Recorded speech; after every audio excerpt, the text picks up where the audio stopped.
Estamos aqui, mais uma atividade do projeto Museu Vivo, no Museu Alexandre Quito, aqui em Lençóis Paulista. E para um bate-papo, uma palestra, tida como palestra, mas eu acho que é mais um bate-papo, mais um despertar sobre alguns costumes, a cultura de Lençóis Paulista. No entanto, a palestra é intitulada Cultura e Costumes de Lençóis Paulista.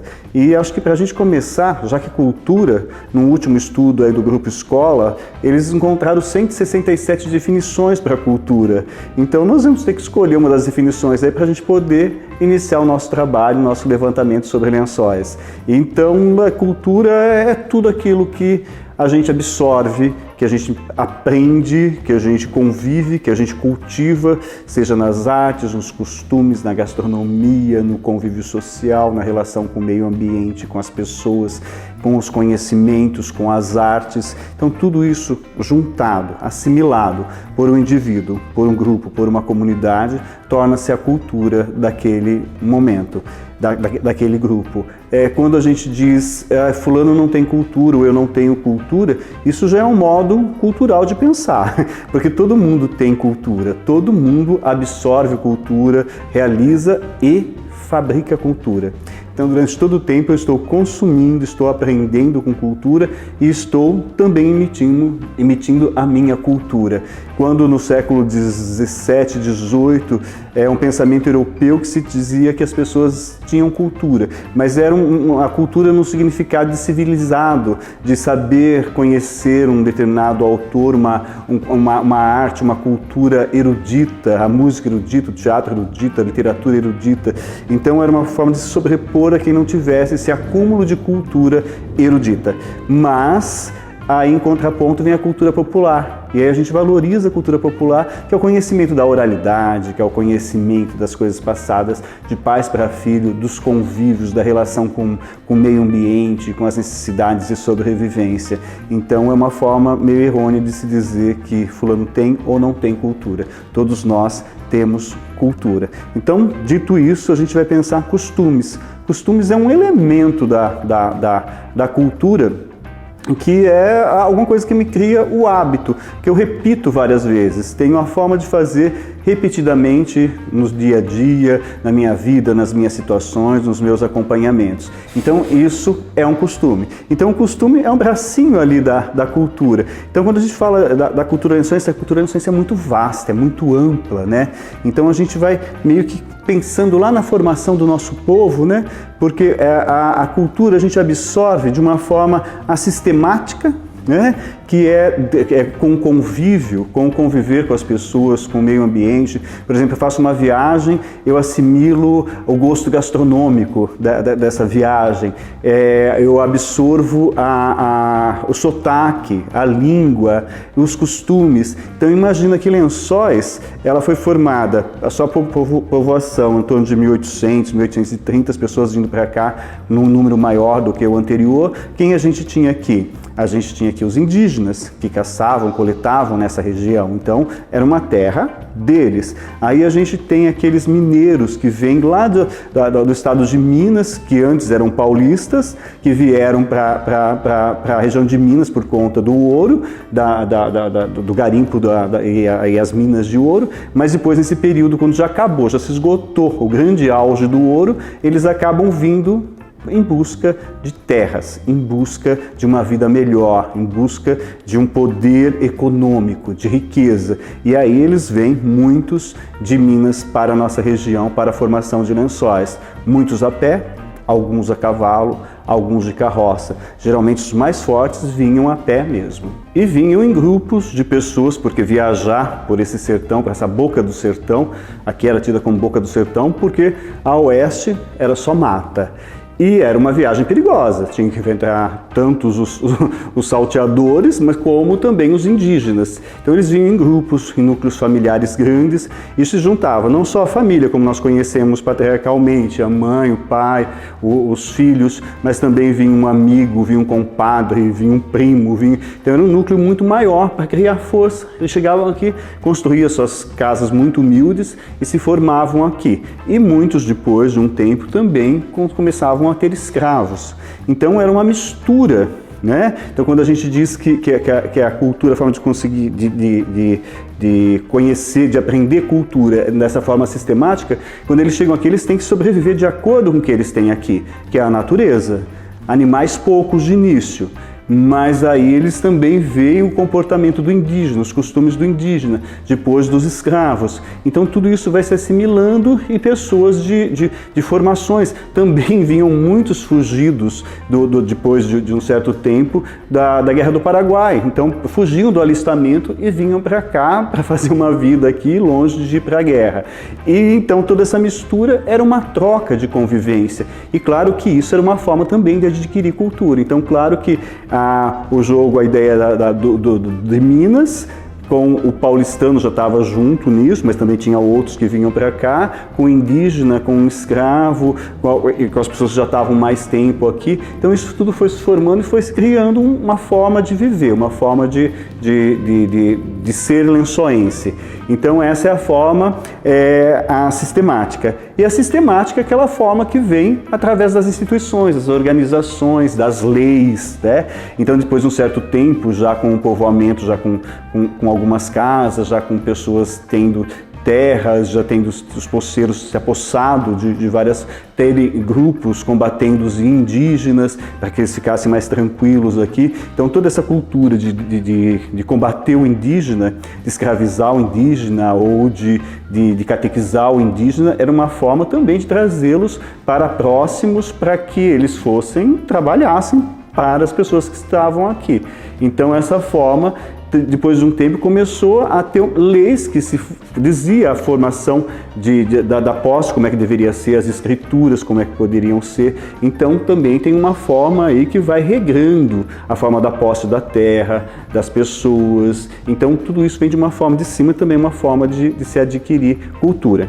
E aí a gente tem os elementos da cultura, geralmente são 4 elementos, né, que é o traço cultural. O traço cultural é um fato isolado, tá? Ele não vive sem a referência do global, sem o complexo cultural. Então o traço, por exemplo, o indígena usa um determinado cocar, com determinadas cores de penas, com determinado formato, então ele tem aquela característica, aquele traço cultural, porém, para isso ter sentido, precisa estar dentro do contexto cultural de toda a sua tribo, né, que é uma tribo específica, que também é diferente de uma outra tribo indígena. Apesar de serem indígenas, eles têm costumes e culturas e significados diferentes. Então esse traço cultural, ele só vai ter sentido depois quando ele disser por que ele usa o cocar, qual é a função dele dentro dessa tribo.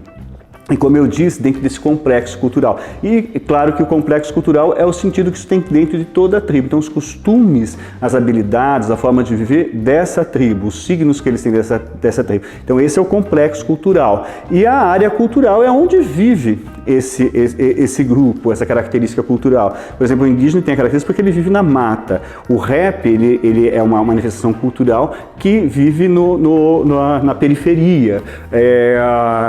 Os pubs vivem numa região de Londres. Então, cada área cultural também ela é realizada pela função que ela tem para essa comunicação da produção dessa função, desse estilo cultural. E o padrão cultural, que é o comportamento compartilhado. Por exemplo, eu tenho um hábito, por exemplo, de tomar café todo dia às 6 horas da tarde. Então, todo dia às 6 horas da tarde a gente toma café porque é uma forma econômica de amenizar a fome para o jantar, enfim. E o café é um produto aqui da região. Então, isso vai criando uma característica que vai dando esse padrão cultural, como a moda também. As escolas, por exemplo, cada grupo escolar, por exemplo, todo mundo que já passou por um grupo, sabe que se forma uma determinada cultura, os hábitos ali dentro daquela escola, a hora do recreio, o que se faz no recreio, o que se faz na biblioteca, o que se faz entre as aulas, como é que é a chegada. Então, o que se cria também. Então, um meio, um grupo, ele se forma, e esse padrão cultural, ele pode ser dentro de um bairro, de uma cidade, de uma metrópole, de uma região, de um país, né? O Brasil, por exemplo, ele é muito grande, então ele tem muitos padrões culturais, eles têm muitos estilos, porque são muitas regiões e muitas regiões diferentes. E aí quando a gente pensa em Lençóis, lá na sua formação com esses povos chegando, a mistura de portugueses, paulistas que foram para Minas, vindo para cá, de outras regiões todas vindo para cá, de famílias imensas, com esse aglomerado de pessoas, então isso tudo forma uma grande troca cultural. de todos na mesma função, da sobrevivência nessa região, desse meio de mata, e também de convívio para que se desenvolvam riquezas. Então era um conjunto que uns estavam pelos outros ali, então era necessário a convivência e criar esses códigos culturais. Dito isto, da formação dessa região, das pessoas que vieram para cá, havia a forma de sobreviver, os hábitos, né, das comidas. Então claro que eles vieram com um hábito muito grande, quem veio de Minas, do queijo, do pão de queijo, porque lá tinha rebanho. Aqui ainda não. Aqui eram poucos, então tinha que substituir essa proteína por galinha, que era um animal menor, depois por porcos. O gado veio muito depois, então essa troca do milho, por exemplo, que era utilizado tanto pelo indígena quanto pelos escravos, então cria-se uma forma de alimentação diferente, a produção pode ser diferente.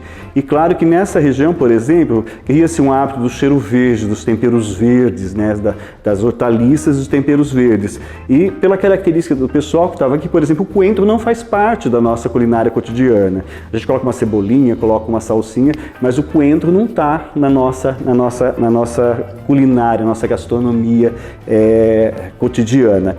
E as relações entre as famílias, né? Então sempre era patriarcal, eram os pais que resolviam as coisas, as mulheres tinham as suas funções em casa, os filhos também.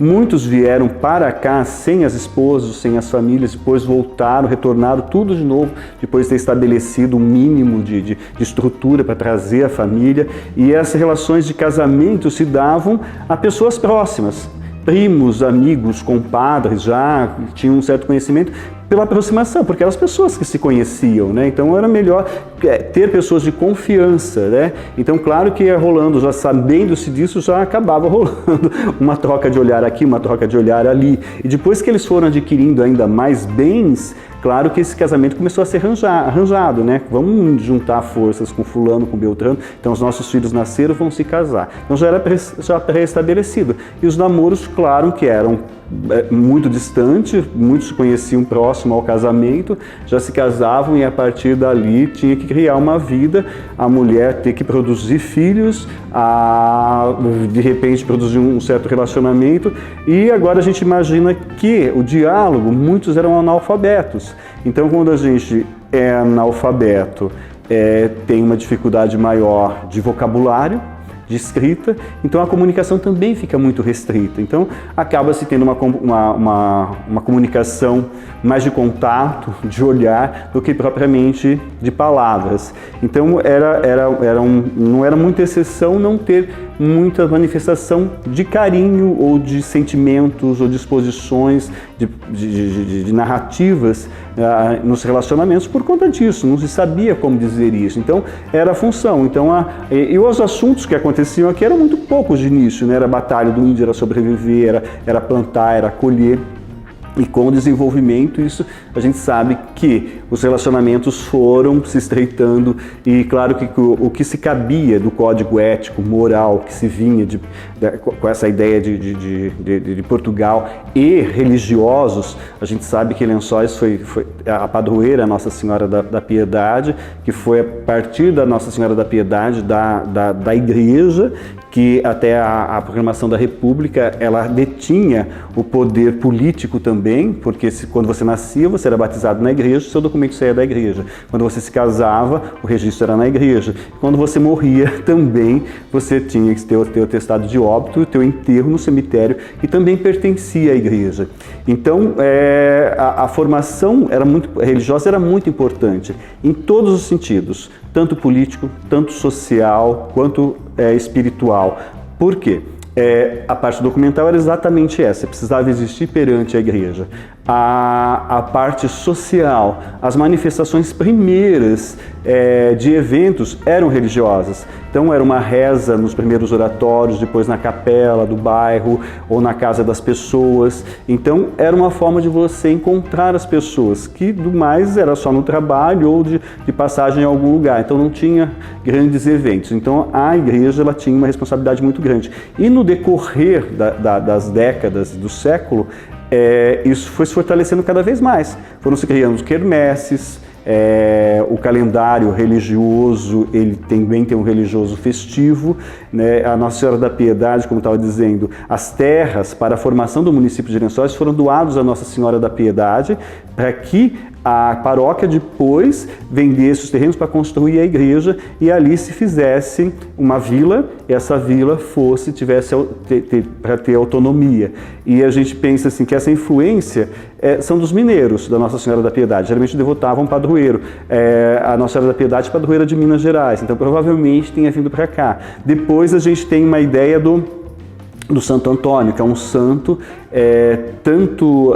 muito apreciado e muito valorizado pelos portugueses como pelos italianos. Então eles vieram para cá com os portugueses, com os italianos, e muitas paróquias, muitas capelas nós temos na cidade. Também a Santo Antônio, que tem o seu período festivo. Então, por exemplo, Lençóis teve por décadas a festa do Corvo Branco, que era um ponto de encontro, era tradicional, era um momento que as pessoas passavam o ano todo para estar ali juntos. E depois vieram outras datas de comemorações, o 7 de setembro, o aniversário da cidade, que depois já há décadas nós temos a Facilpa.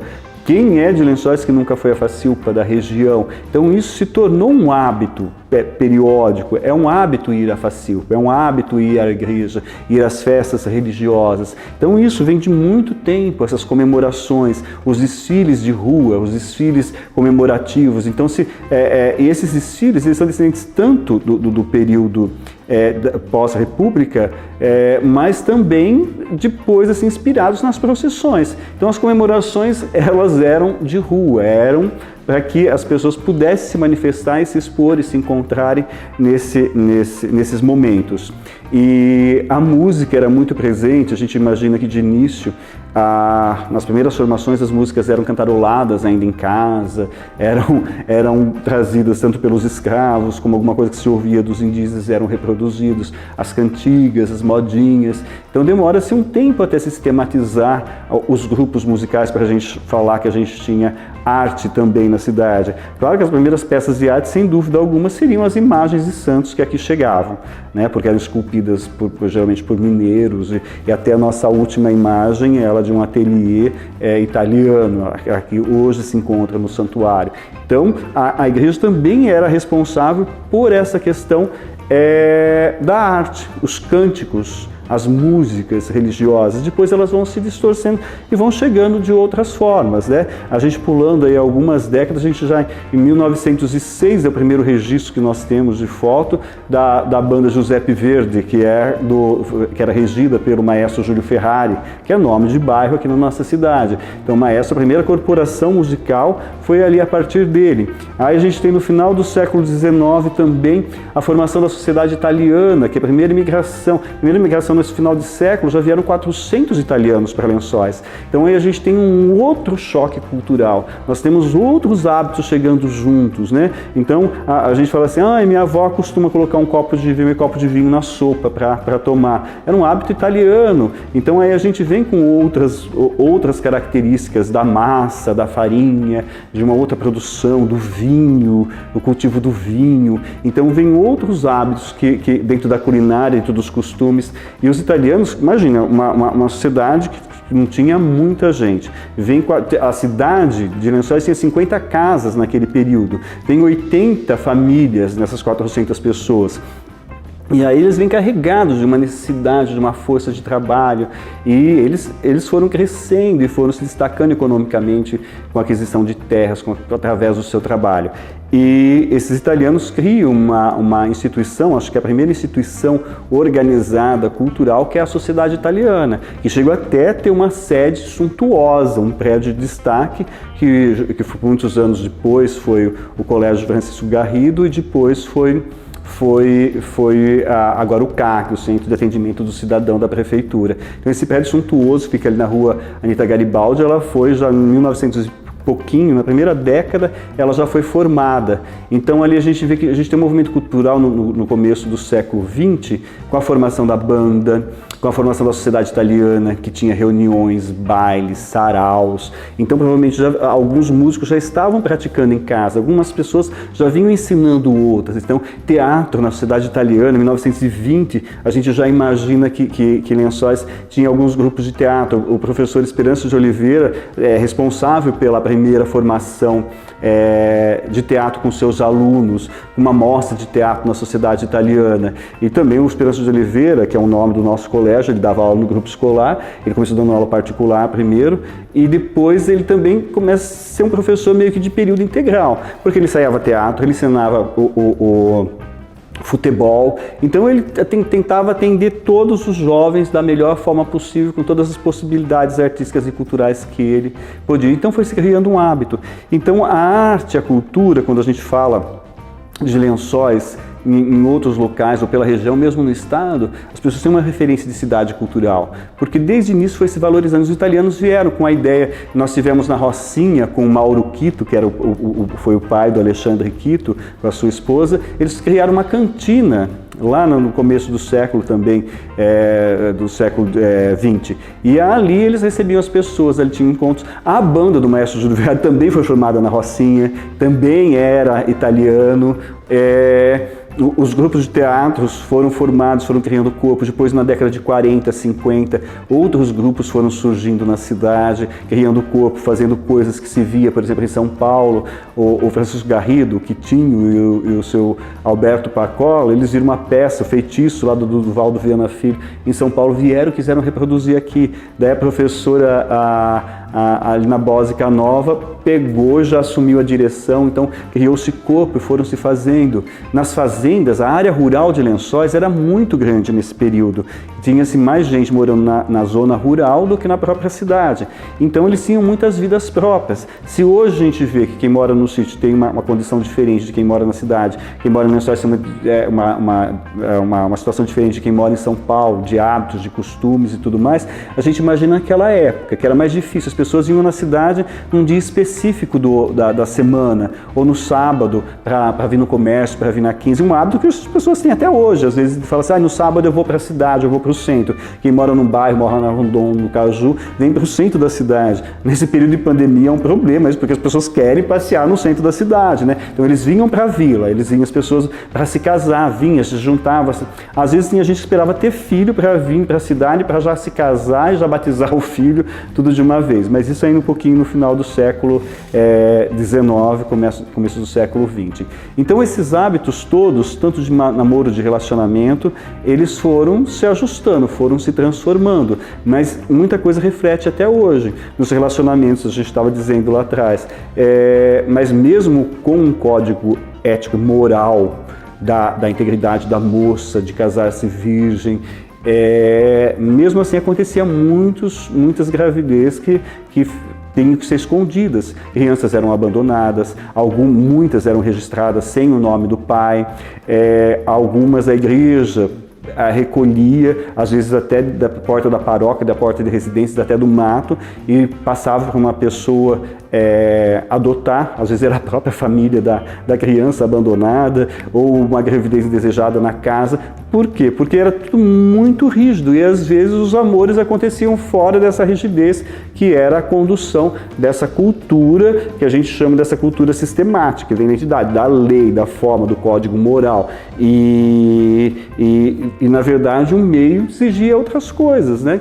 Então nós temos aí um resultado na cidade, sabendo que os povos, as culturas, a imigração, a religião, nós temos uma formação católica, mas também lá no começo do século XIX também, no final do século XIX, a gente já tem a formação do grupo protestante na cidade. Então a gente percebe que são códigos que a igreja também institui e que fazem com que as pessoas pensem de determinada forma e se resulte num conteúdo cultural. Então, os muitos costumes de irmos à igreja, de irmos a festas, de passearmos, de comermos determinada coisa, ela vem através principalmente da influência desses povos, do encontro deles e também da necessidade de sobrevivência nesse período. Então a arte esteve muito presente na decorrência. O primeiro esporte do século, no final do século XIX, começo do século XX, eram as corridas a cavalo. Tem um registro que um dos grandes competidores era o coronel Joaquim Anselmo Martins, e depois tivemos touradas em Lençóis, tivemos depois o futebol, um grande destaque, só no começo do século 1920, primeiro grupo formado aí pelas competições das equipes do professor Esperança de Oliveira também. Depois na década de 40 e 50 foi uma década muito rica culturalmente e esportiva, com o atletismo, com o voleibol também é bem mais antigo na cidade. Tem influência dos italianos e depois se profissionaliza. Depois nos anos 90 a gente tem o basquete, o atletismo na década de 50. Enfim, nós temos grandes destaques na área esportiva também, sempre descendente inspiradas de alguns. Se a gente for olhar lá, a formação sempre foi alguém que veio de fora. Os jornais da cidade, né? Primeiro foi criado o Eco pelo Alexandre Quito, que traz uma desenvoltura para a cidade de escrever, de saber das notícias, de se informar, de ter uma sistematização da informação, não só de fora. Antes, o rádio de 1922, a formação do rádio, na década de 30, 40, geralmente se tinha um rádio a cada 100, 200 pessoas. Então a informação era mais restrita, os jornais que vinham era de fora. Então com o Eco as pessoas também mudam o seu modo de pensar, já praticam mais a leitura. Depois, em 59 vem se eu não me engano, a Tribuna, depois vem a Difusora, vem a rádio local.